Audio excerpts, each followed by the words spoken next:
Hey, we're at the Depot Street Brewery in Jonesboro, Tennessee, and this is a little slice of heaven right here. We're going to talk to Michael Foster, and he owns this joint. So, Mike, what got you into brewing beer in the first place? Well, I was a home brewer for a lot of different years because I wanted to find the different beers in this area, and there weren't any available, so I started brewing my own.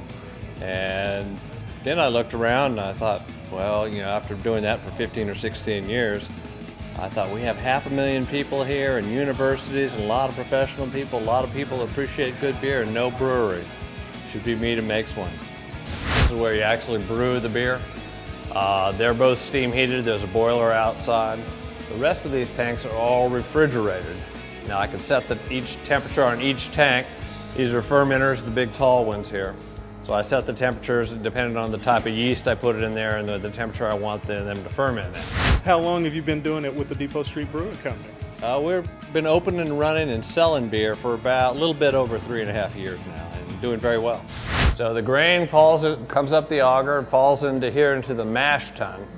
And the mash tun is where we start the process by getting the enzymes to come out of the grain, work on those carbohydrates and convert them over to sugars. Now, unfortunately, there's several different types of enzymes and they all like different temperatures, so there's compromises. You do various temperature raises, but basically it's going to stay at about 150 degrees in there for 30 minutes or an hour, depending on the type of beer. After that conversion is done, you do what's called a Vorlauf. You pull the sugar, called wort, at the bottom of the tank and pull it back on top. And what that does is pulls out some of the big proteins and the big chunks and put it back on top of that grain bed. And that grain bed acts like a big filter, so you get a little bit more clear beer. Which one you want, the wit or the limited? It seems like one of your stops here is the Depot Street Brewery. Can I ask why? We just love fresh beer from craft breweries all over the country, and whenever we're near one, we try to make it. How do you get some? I'm sorry, I didn't mean to interrupt you, but how do you think the Depot Street rates against the other breweries in the Southeast? They're really good. He's got a really good selection and some really nice tasting beers. I like Scottish ales a lot, and he has one of those that he bottles regularly that we try to keep a little bit on hand usually. And then if he's got something special like this maple porter that we got here, I always like to get a hold of some of that if I can. Then we started a process of transferring over here to the brew kettle, and that process takes about 45 minutes to an hour. And we go slowly, and while we're doing that, we put hot water back on top of that grain bed and rinse it of all the sugars we can. That's why we want to move very slowly. This tank will fill up, and this is where we actually boil it. And we boil it for a lot of different reasons. We boil it to sanitize it, of course. And we also boil it to get rid of certain proteins that negatively affect the flavor of the beer, and we need them out of there. This is also where we start adding hops. If we want hops for bitterness, we put it in at the beginning of the boil. If we want hops for flavor, about 10 or 15 minutes before it's over. If we want hops for aroma, then we put it in right as we shut off the boil. Uncle Jedi is the screen name I go by on the beer websites, Beer Advocate and Rate Beer. And it's a marriage of two things, Uncle Jed from the Beverly Hillbillies and the Jedi from Star Wars. And have a theory that Uncle Jed was the original Jedi Knight. Because hops are a flower, or a bud of a flower, kind of like this. These are kind of faded right now, but they grow on a big tall vine and they have a lot of oils, and those oils get burned out and dissipated the longer it boils. So if you want aroma and those oils to be present, then you have to put them in right as you shut off the boil.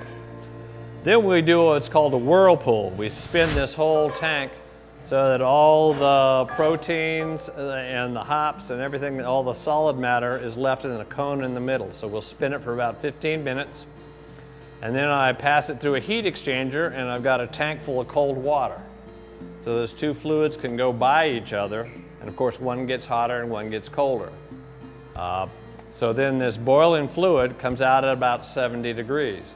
And the reason we do that is yeast can only live at a fairly narrow temperature range, depending on the type of yeast, anywhere from 40 to 70 degrees. So we don't want to expose them to boiling water or boiling wort, and they'd be dead. So we pump it over here most of the time at about 70, 75 degrees. Put it in the fermenter. So I've given the yeast what we all want. We all want a nice temperature-controlled environment, so they're happy. A good food supply, that's what this whole process was for, is just to give the yeast a good food supply. And a lot of friends. So I put enough yeast in there so they're happy. And then they have a kind of a yeast orgy. And they go wild and they start inviting their friends, and part of the process, they're blowing off excess CO2. Now, beer are basically broken down into two types, ales and lagers. And that's just the types of yeast. Lager yeast like colder temperatures, and they have a little bit of a crisper, drier finish. Actually, they were initially started or discovered because the Germans brewers discovered that their beer lasted longer if they kept the temperature down. So they isolated those types of yeast that liked that colder temperature and started brewing with it. And this is before pasteurization, so that was very important to them. And the way they kept the temperature down is they rolled those big casks into caves and stored them there. So the word lager actually means to store. So it blows off CO2 and flavors, and of course alcohol is a byproduct. Now, the type of yeast that you actually pick affects the flavor of the beer almost more than anything else. 60% of the flavor of a beer is from the yeast. And there's hundreds of different types of yeast, and they all have their own separate flavor profile. Are you from Jonesboro? Is that why you're doing it here? Yeah, I've been living in Jonesboro for close to 20 years. Well, just to let you know, the people of Jonesboro and the Tri-Cities really appreciate you for making very good beer here in our part of the country. Well, all of East Tennessee has been very supportive, and it's my job and my pleasure.